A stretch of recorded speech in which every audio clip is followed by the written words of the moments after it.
Asked her, have you heard about the donut orders? Her face didn't go white, but you could see she had heard about the donut orders. If you get the forum or the inform, you saw this little picture here, just a full page of donuts. And then, of course, the women at Grace Church that make the donuts. And you got to read the story of how they love Grace and why they make the donuts and the first mile mission giving. And the forum didn't stop there. They had a second page of pictures of women and pictures of donuts and telling the story and telling it well and in a way that just appealed and apparently resonated with the stories of people's lives when they were younger. And ever since, the phone's been ringing off the hook. There were so many calls. I mean, it was getting hard to do work. One person called just because they got a call back. They knew their order had gone through, but they just wanted to kind of double check how the donuts were made and when they'd be ready, and just double check that the order really had gone through, because they thought it went through, but they just had to talk more about the donuts. So finally, I pulled out the mail scale, which weighs in ounces. I got to wondering, how much does a donut weigh, and how many pounds of donuts were being ordered? We'll get to that. You can measure a donut at a time. We'll get to that. So, summed it all up. Really did. Summed up the secret ingredient in the donuts, and it's not just that bit of vinegar in there. The secret ingredient. We talked a bit on the phone, and the man began to speak donut theology. And I knew exactly what he was saying as he spoke donut theology. He said, I read that article and it started me thinking about my grandma and her donuts, and they were wonderful. And my grandma was wonderful, and I thought about all the good times Grandma and I had together. And I just had to call and order some donuts because I thought about my grandma and her donuts and her love for me. Thursday's upper room devotional reading began with these words: God desires our health, our wholeness of body and mind and spirit, and this bold affirmation rests on the knowledge and experience of God in the life of Israel and the church. God was revealed to Israel as the Lord who heals you, whose deepest, most consistent desire is to redeem and bless and restore and feed and nurture. Here and now we can cling to this, the devotional said. We come to this story in the Bible, this hillside. And Jesus is with the crowds. And there are about 5,000 men, and goodness knows how many women and children there as well. And Jesus is healing and teaching and working wonders. And suddenly he looks out and says, these people are hungry. And he gathers his closest followers near him and he says, these people are hungry. Feed them. Feed them. It's not the hills of Rolog. There is no Grace Church booth with Swedish meatballs to feed them. It's a hillside 2,000 years ago. There are no cheeseburgers, no hamburgers, no hot dogs, no Sam's Club to run to. Feed them, Jesus says. There were 2 fish brought forward and 5 loaves, and there's some sort of miracle that happens, and we're not clear if Jesus bumps fish together and 2 fish become 4 fish, or if Jesus starts spreading the offer, blessing them and passing out the food, and people start saying, well, I did bring a little food, I guess I could share, and there's a great potluck. But somehow there's some miracle that happens, and the miracle that happens is that all are fed, and it's not really about how fish multiply.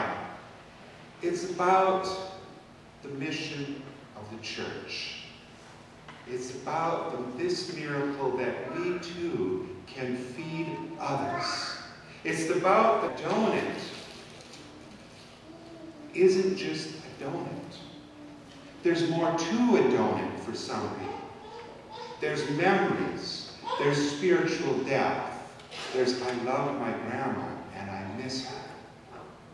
All that can be tied into a simple item of food. That's why we can gather at the communion table and a tiny piece of bread and a tiny cup of juice can touch our souls and feed a part of us that a regular meal doesn't always feed.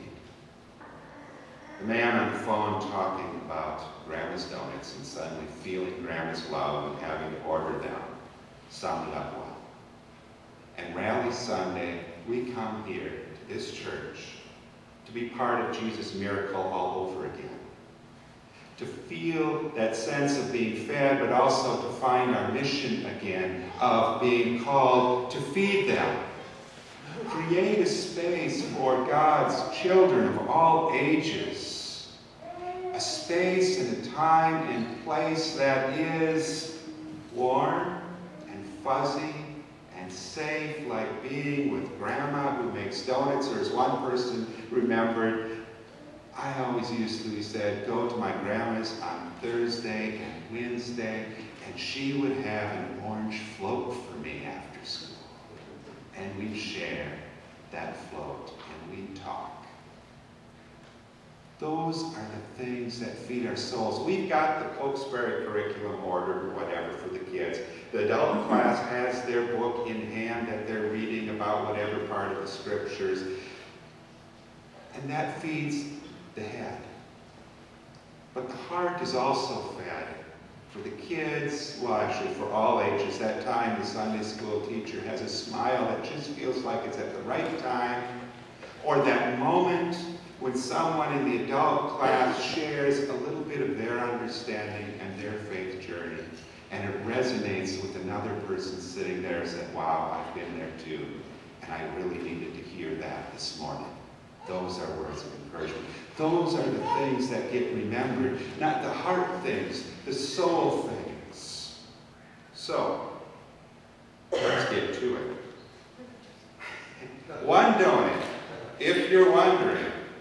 One donut. Let's see if I have my, I hope I didn't leave my information somewhere. Certainly I have this information. Here it is. One donut on this little scale will weigh out at 2.2 ounces. Just so you know that. A dozen donuts will weigh in at 26.4 ounces. 197 dozen donuts. That's where the order tally is after last week's call-in, all from beyond the church. If you want to help make donuts and you want to make the donut women feel really good, you start talking to them and saying, how can I help? And it will lift their spirits immensely. 197 donuts, dozen donuts, weighs 5,200 ounces. Or 325 pounds. That's a lot of donuts. That's 2,364 donuts to be exact. I don't know if those orders will keep coming in, but you know, there's worse things than people. There's worse things than people coming through the doors of the church, feeling kind of warm and fuzzy, remembering Grandma's donuts and picking up donuts that taste like Grandma's donuts, and connecting with the church and seeing the stuff on the cork boards out there that tell what the church is about, and meeting a person who's smiling. Hopefully there'll be one person smiling and not everybody will be exhausted. And sharing the donuts with them and getting a chance to talk. There's worse ways of getting a people into a church than to feed them with something that feeds their stomach but also feeds their memories and their soul's sense of this world being a good place where we're related to one another. Will you share God, His love with someone this next month? How will you feed someone? That's the challenge Jesus offers His disciples when the 5,000 are gathered there on the hillside. That's the challenge Jesus offers His church. How will you feed the deepest needs